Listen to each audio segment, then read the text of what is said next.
दोस्तों आज हम बात करेंगे GST goods and services tax के बारे में, जिसका इंप्लीमेंटेशन गवर्नमेंट ऑफ इंडिया ने 1 जुलाई 2017 को किया था और तब से लेकर आज तक हमने इसके अच्छे इंपैक्ट अपने बिजनेसेस पर देखे हैं।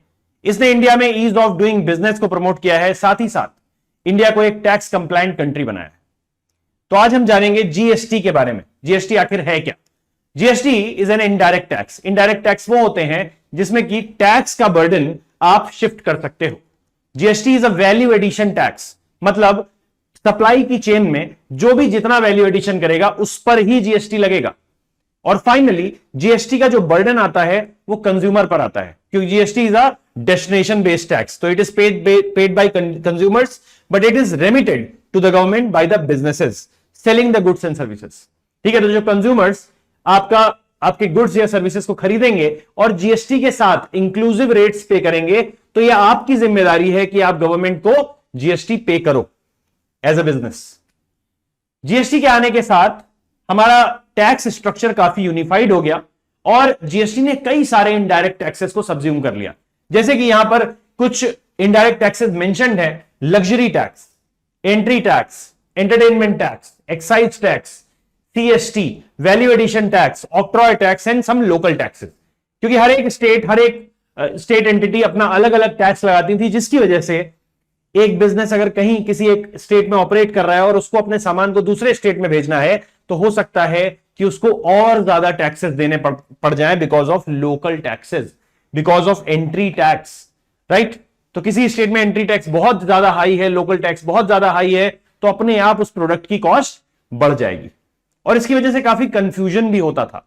अब जीएसटी ने सारे के सारे टैक्सेस को वन नेशन वन टैक्स के फॉर्मूला के अंडर में या यूनिफाइड टैक्स स्ट्रक्चर के फॉर्मूला के अंडर में सब्ज्यूम कर लिया है, राइट। जीएसटी की हिस्ट्री क्या है? तो हमारे देश के प्राइम मिनिस्टर भी रहे हैं विश्वनाथ प्रताप सिंह, और साथ ही साथ 1984 से लेकर 1987 तक हमारे देश के फाइनेंस मिनिस्टर भी रहे। उन्होंने पहली बार इनडायरेक्ट टैक्सेस को स्टार्ट करने की बात बोली थी कि भाई हमें इनडायरेक्ट टैक्सेस भी लगाने चाहिए। उसके बाद जीएसटी की अगर हम बात करें तो जीएसटी की बात चालू होती है 2000 में, जब एक कमेटी फॉर्म की जाती है टू डिजाइन द जीएसटी। क्या जीएसटी का मॉडल क्या होगा in the government of Atal Bihari Vajpayee ji. उसके बाद इस पर जो दूसरा डिस्कशन होता है in the government of Vajpayee ji only, जब विजय केलकर टास्क फोर्स को अपॉइंट किया जाता है जीएसटी के मॉडल को सेटअप करने के लिए। बट वो बात आई गई हो जाती है क्योंकि उसके बाद वाजपेयी गवर्नमेंट चली जाती है। Then Congress comes into power और कांग्रेस 2006 में, कांग्रेस में P Chidambaram was the finance minister और पी चिदंबरम ये कहते हैं कि भाई हम 2010 तक जीएसटी ले आएंगे। बट आप जानते हैं कि कांग्रेस की गवर्नमेंट भी जो मिली जुली सरकार थी, इस वजह से स्टेट्स की काफी ज्यादा चलती थी, स्टेट्स अपनी बातें मनवाते थे, तो इस वजह से कोई भी एक्शन नहीं लिया जा सका, कोई मेजर एक्शन नहीं लिया जा सका। 2008 में भी यही हुआ कि इलेक्शन कमीशन ने फाइनलाइज किया डुअल जीएसटी स्ट्रक्चर को, कि किस तरीके, अभी भी इंडिया डुअल जीएसटी स्ट्रक्चर ही फॉलो करता है, तो डुअल जीएसटी स्ट्रक्चर को फाइनलाइज किया इलेक्शन कमीशन ने। 2010 में जीएसटी को पोस्टपोन कर दिया गया, जिसको आना था जीएसटी को 2010 में पी चिदंबरम जी के अकॉर्डिंग उसको पोस्टपोन कर दिया गया। फिर हम जानते हैं कि एक मजबूत गवर्नमेंट फॉर्म होती है और वो गवर्नमेंट 2014 में 2012 में, इस पर फिर से डिस्कशन होता है, 2014 में जब बीजेपी की गवर्नमेंट आती है तो वो आते ही जीएसटी बिल इंट्रोड्यूस करती है कि भाई ईज ऑफ डूइंग बिजनेस लाने का अकेला तरीका है कि पूरे देश में एक ही टैक्स हो। तो जीएसटी बिल इंट्रोड्यूस होता है और इसको स्टैंडिंग कमेटी का अप्रूवल मिलता है। आप जानते हैं स्टैंडिंग कमेटी जो पार्लियामेंट की होती है उसके बारे में, राइट। 2015 में अरुण जेटली रीप्रपोज करते हैं जीएसटी को बिफोर या बाय 1 अप्रैल 2017, और हम ये जानते हैं कि 2016 में जीएसटी से रिलेटेड अमेंडमेंट एक्ट आता है, जीएसटी फर्स्ट 101 अमेंडमेंट एक्ट, और 2017 में फाइनली मिडनाइट में 30 जून की मिडनाइट में 1 जुलाई 2017 को जीएसटी फाइनली इंप्लीमेंट हो जाता है। और इसके बाद की सारी कहानी हमें पता है। इससे रिलेटेड कॉन्स्टिट्यूशनल प्रोविजंस क्या है? तो 122nd अमेंडमेंट बिल को पार्लियामेंट में 2014 में जैसे ही गवर्नमेंट आई उसने इंट्रोड्यूस किया था और 2016 में ये बिल जो था ये कानून बनकर हमारे सामने आया 101st अमेंडमेंट एक्ट के तौर पर इन 2016। इससे रिलेटेड कॉन्स्टिट्यूशन में क्या क्या प्रोविजंस हैं, कॉन्स्टिट्यूशन में क्या क्या अमेंडमेंट्स किए गए, क्या क्या बदलाव किए गए, तो हम ये देखेंगे कि आर्टिकल 246A सेंट्रल गवर्नमेंट और स्टेट गवर्नमेंट के कॉन्करेंट पावर्स और सेंट्रल गवर्नमेंट के एक्सक्लूसिव पावर के बारे में बात करता है कि भाई किस तरीके से both parliament and state legislature will make या can make GST related laws, जो उन्होंने बाद में बनाए थे। Parliament will have exclusive power over inter state trade of goods and services, मतलब एक स्टेट से जब गुड्स एंड सर्विसेज दूसरे स्टेट में ट्रेड होंगी या एक्सपोर्ट होंगी तो वहां पर parliament will have the exclusive power. Article 269A बोलता है इंटर स्टेट जीएसटी कलेक्शन के बारे में कि अगर एक स्टेट से दूसरे स्टेट में कोई भी गुड्स एंड सर्विसेज का ट्रेड हो रहा है तो उसका जीएसटी कौन कलेक्ट करेगा? When GST is levied and collected by the union government, the revenue is shared between the centre and the states. अगर inter state GST, inter state trade होगा तो वहां पर सेंट्रल गवर्नमेंट के पास पावर है जीएसटी को कलेक्ट करने का, और वो जो जीएसटी कलेक्टेड है वो सेंट्रल गवर्नमेंट और स्टेट गवर्नमेंट के बीच में शेयर किया जाएगा। रेवेन्यू अपॉर्शनमेंट, अब देखिए, the distribution method is determined by parliament based on recommendations from the GST council. ठीक है, तो पार्लियामेंट कोई भी डिसीजन लेगा वो जीएसटी काउंसिल के रिकमेंडेशन पर लेगा, मतलब जीएसटी काउंसिल रिकमेंड कर सकती है, केवल कुछ भी मैंडेटरी डायरेक्शन नहीं दे सकती, right. Then comes article 279A जिसने जीएसटी काउंसिल का फॉर्मेशन किया। जीएसटी काउंसिल जो टैक्सेस को डिटरमाइन करती है, जीएसटी काउंसिल जो जीएसटी से रिलेटेड मेजर डिसीजंस लेती है, उसका फॉर्मेशन हुआ under 279A।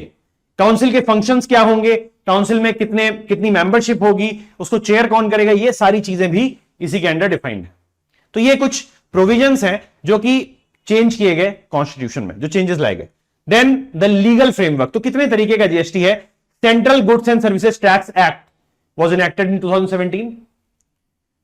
Integrated Goods and Services Tax Act was enacted in 2017. Goods and Services Tax compensation to states. अब ये मजेदार चीज है कि स्टेट्स को कंपनसेशन क्यों मिल रहा है, इसके पीछे काफी बड़ी कहानी है कि जीएसटी का इंप्लीकेशन क्यों नहीं हो पा रहा था। क्योंकि जीएसटी एक डेस्टिनेशन बेस्ड टैक्स है, तो इसमें सारे के सारे स्टेट्स जो कि बहुत ज्यादा प्रोडक्शन में इन्वॉल्व है, जैसे गुजरात और मुंबई, वो जीएसटी का कलेक्शन नहीं कर पाएंगे। जबकि इन जगहों पर बने हुए गुड्स एंड सर्विसेज जब दूसरे स्टेट्स में जाएंगे तो उन स्टेट्स को इसका बेनिफिट मिलेगा, जीएसटी का बेनिफिट मिलेगा उनके पास। मान लीजिए गुजरात में टेक्सटाइल का बहुत बड़ा उद्योग है, बहुत बड़ी इंडस्ट्री है, अब टेक्सटाइल वहां पर बना और वहां से उत्तर प्रदेश गया, यूपी गया, तो UP will have authority to collect GST. अब ऐसे में तो गुजरात परेशान हो जाएगा कि भाई हम क्यों हम बनाएं, हम प्रोड्यूस करें और हम टैक्स भी ना कलेक्ट करें, हमें टैक्स रेवेन्यू भी ना मिले। तो ऐसे में सेंट्रल गवर्नमेंट ने बोला कि हम आपके लिए कुछ ना कुछ कंपेंसेटरी अरेंजमेंट कर देंगे, आप चिंता मत करो। और goods and services compensation to states act जब पास हुआ उसके बाद ही जीएसटी फाइनली इंप्लीमेंट किया जा सका। इससे पहले काफी डिस्टर्बेंस चल रहा था, काफी हीटेड डिस्कशंस होते थे पार्लियामेंट में। देन यूनियन टेरिटरी, अगर यूनियन टेरिटरी में जीएसटी, मतलब यूनियन टेरिटरी में सप्लाई हुआ है तो वहां पर यूनियन टेरिटरी के पास यूटी जीएसटी एक्ट के अंडर में जीएसटी कलेक्ट करने का पावर है। Each state pass their own state goods and services tax act. ठीक है, तो हर एक स्टेट ने अपना अपना कानून पास किया, right. These acts together provide the legal framework for GST. GST के लिए ये जो कानून है वो एक लीगल फ्रेमवर्क प्रोवाइड करते हैं। GST is only applicable in on supply, GST production पर नहीं लगता है। तो GST is applied to the supply of goods and services, not manufacturing और सेल। ठीक है, तो मैन्युफैक्चरिंग पर कोई जीएसटी नहीं है, जीएसटी सप्लाई पर है। मान लीजिए आप मैन्युफैक्चरर हो और आपने होलसेलर को दिया, ठीक है, तो होलसेलर जो डेस्टिनेशन है वो जीएसटी पे करेगा। होलसेलर से रिटेलर के पास गया, रिटेलर जीएसटी पे करेगा। फाइनली कंज्यूमर जीएसटी पे करेगा और सारे के सारे जो भी होलसेलर है, रिटेलर है, उन दोनों के पास इनपुट टैक्स क्रेडिट उनके अकाउंट में आ जाएगा। जो टैक्स उन्होंने दिया है ना, वो टैक्स उनके अकाउंट में वापस आ जाएगा जब एक बार कंज्यूमर फाइनल कंजम्पशन पर जीएसटी पे कर देगा। Is that clear? Input tax credit का जो ओवरऑल मेथड है वो काफी लंबा है। अगर आप इसके लिए पूछेंगे या इसके लिए क्वेरी करेंगे तो मैं जरूर इस पर एक वीडियो बनाऊंगा। ठीक है, इसके अलावा GST is a consumption based tax, तो जहां पर भी कंजम्पशन होगा वहां पर से ही हमें फाइनली टैक्स कलेक्ट करने को मिलेगा, वहां पर ही टैक्स देना होगा, not where production is happening, right. Then we follow dual GST model. Dual GST model जहां पर सेंट्रल और स्टेट दोनों टैक्स लगा सकते हैं, ठीक है। Dual GST model with both central and state taxes on the same base, ठीक है। आप कभी भी किसी भी रेस्टोरेंट में जाएंगे तो जब जीएसटी आपसे लिया जाता है, मान लीजिए 12% लिया गया, तो 6% सेंट्रल गवर्नमेंट का होता है और 6% स्टेट गवर्नमेंट का होता है, ठीक। There are 4 components of GST: CGST, SGST, UTGST and integrated GST, जो कि इंटरस्टेट ट्रांजैक्शंस पर होगा, इंटरस्टेट ट्रेड पर होगा, राइट।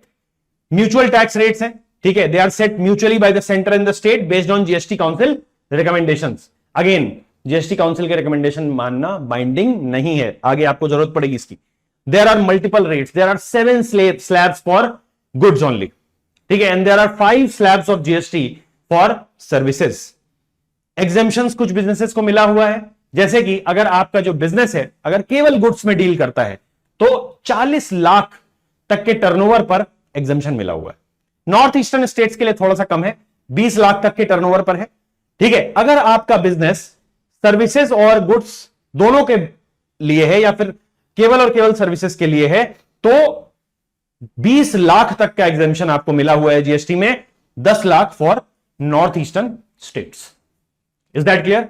साथ ही साथ क्या क्या कंपोनेंट्स हैं, तो सीजीएसटी की अगर हम बात करें तो it is applicable in the state and intra UT transactions, मतलब एक यूटी में या फिर जो स्टेट है उसमें सीजीएसटी लगता है। आधा वाला पार्ट जो मैंने बताया कि 12% अगर टोटल लगेगा तो 6% सीजीएसटी और 6% एसजीएसटी या यूटीजीएसटी। अब मान लीजिए आप चंडीगढ़ में, तो चंडीगढ़ में अगर आप किसी रेस्टोरेंट में खाएंगे या आप देश की राजधानी दिल्ली में अगर किसी रेस्टोरेंट में खाएंगे तो यूटीजीएसटी लगेगा 6% और 6% आपका सीजीएसटी लगेगा। तो intra state intra UT transactions में भी सीजीएसटी लगता है। कलेक्ट कौन करेगा? Central government, right. बेनिफिट कौन होगा? Central government. स्टेट जीएसटी कहां पर लगता है? इंट्रा स्टेट ट्रांजेक्शंस पर, ठीक। स्टेट गवर्नमेंट कलेक्ट करेगी और स्टेट गवर्नमेंट ही बेनिफिटिंग अथॉरिटी है। यूटी जीएसटी में intra UT generation, intra UT transactions, ठीक है। और इंट्रा यूटी ट्रांजेक्शंस होंगे तो कलेक्ट कौन करेगा? यूटी एडमिनिस्ट्रेशन, और बेनिफिटिंग अथॉरिटी कौन होगी? UT, right. इंटीग्रेटेड जीएसटी जो है वहां पर कलेक्शन का राइट केवल और केवल किसको दिया गया है? सेंट्रल गवर्नमेंट को, और सेंट्रल गवर्नमेंट ये शेयर करेगी with the state, with the UT, right. तो यहां पर शेयरिंग बेसिस पे मॉडल, ठीक। कौन से ऐसे एरियाज हैं, कौन सा ऐसा बिजनेस है, कौन से ऐसे एरियाज हैं जहां पर टैक्स अभी भी एग्जेम्प्टेड है, और क्यों एग्जेम्प्टेड है? देखिए, कई सारे ऐसे बिजनेसेस हैं जिनमें स्टेट गवर्नमेंट के पास सोल राइट्स हैं टैक्स कलेक्ट करने के, राइट। अब ये क्योंकि स्टेट के रेवेन्यू का बहुत बड़ा हिस्सा है, इसलिए स्टेट गवर्नमेंट इनको शेयर नहीं करती। काफी सारे ऐसे बिजनेसेस हैं जहां पर सेंट्रल गवर्नमेंट के पास सोल राइट उन्होंने रखे हैं टैक्स कलेक्ट करने के, क्योंकि वो सेंट्रल गवर्नमेंट के लिए इनडायरेक्ट टैक्स रेवेन्यू का एक बहुत बड़ा हिस्सा है, बहुत बड़ा चंक है, तो इसलिए वो स्टेट गवर्नमेंट के साथ शेयर नहीं करना चाहते। इसीलिए कई सारे सेक्टर्स हैं जिनको जीएसटी से एग्जेम्प्ट रखा गया है, ठीक है। तो सारे के सारे टैक्सेस को इसने सब्ज्यूम कर लिया, मगर कुछ टैक्सेस हैं जो एग्जेम्प्टेड हैं, जैसे कि customs duty, charge on goods imported to India, ठीक है। जो कस्टम ड्यूटी लगती है उसको सेंट्रल गवर्नमेंट रख लेती है। सरचार्ज ऑन कस्टम ड्यूटी, ठीक है, सरचार्ज पर भी लगता है, सेस भी लगता है उसके ऊपर। तो सरचार्ज, सेस और कस्टम ड्यूटी तीनों की तीनों सेंट्रल गवर्नमेंट के पास सीधा जाती है। Motor vehicle tax, stamp duty, right. इसके अलावा excise duty on liquor, stamp duty state को मिलती है। एक्साइज ड्यूटी ऑन लिकर, ये लिकर मगर फॉर ह्यूमन कंजम्पशन ओनली, ठीक है। लिकर का और कोई यूज किया जाएगा तो उसका पावर स्टेट के पास नहीं है, तो स्टेट गवर्नमेंट लेवाई करती है on excise duty on liquor. Excise duty on petroleum products central government लेती है इसको। वैट ऑन पेट्रोलियम प्रोडक्ट्स, ठीक है। VAT on tobacco products, anti dumping duty and safeguard duty, against China भी हम लगाते हैं ये, ठीक है। ये काउंटर एक्टिंग मेजर्स हैं हमारे। Then toll tax and entertainment tax levied by local bodies. तो ये सारे के सारे टैक्सेस जो हमारे हैं, या ये सारी की सारी जो ड्यूटीज हैं, ये जीएसटी से एग्जेम्प्टेड है, करेक्ट। जीएसटी के अभी तक बहुत सारे बेनिफिट्स मैं आपको बता चुका हूं, बट इसने क्या प्रमोट किया? अब चूंकि ईज ऑफ डूइंग बिजनेस आएगी, अगर ईज ऑफ डूइंग बिजनेस होगा किसी भी देश में तो वहां पर ज्यादा से ज्यादा इन्वेस्टमेंट आएगा तो फॉरेन इन्वेस्टमेंट को इंक्रीज करता है जीएसटी। वन टैक्स सिस्टम या यूनिफाइड टैक्स सिस्टम को प्रमोट करता है। यूनिफाइड टैक्स सिस्टम इसने इंडिया का बना दिया, कंफ्यूजन को खत्म कर दिया, इंडिया में बिजनेस करना बेसिकली आसान हो गया। Less compliance to be followed, जितने ज्यादा कंप्लायंसेस होंगे उतना बिजनेसमैन का दिमाग किसमें रहेगा, भाई टैक्स भरना है, भाई ये करना है, भाई वो करना है, ये वाला टैक्स देना है, वो वाला टैक्स देना है। अभी हमारे पास सिंगल टैक्स, हमें केवल एक टैक्स पर ध्यान देना है और लिमिटेड टाइम पीरियड 2 महीने 3 महीने 6 महीने के ब्रैकेट्स हैं जिनमें आपको टैक्स भरना है। देन एक्सेस इज सिंपल, इसके लिए इन्होंने एक जीएसटी नेटवर्क भी बना दिया, ठीक है, एक पोर्टल बना दिया जिस पोर्टल पे जाकर आप आराम से सारी की सारी एंट्रीज कर सकते हो। Then logistics related efficiency ensure करी इसने। ई वे बिल आ गया, जीएसटी की वजह से ई वे बिल आ गया, जिसकी वजह से बार बार आपको हर जगह पर हर नाके पे नहीं रोका जाएगा अगर अपने गुड्स को आप एक जगह से दूसरी जगह पर भेज रहे हो तो, ठीक है। तो ई वे बिल भी बड़ी फायदेमंद चीज है, वो तभी आप बना पाओगे, तभी जनरेट कर पाओगे सिस्टम से जब आपने जीएसटी प्रीवियस क्वार्टर में या प्रीवियस आपका जो भी जीएसटी कंप्लाइंग मंथ है उसमें दिया होगा, राइट।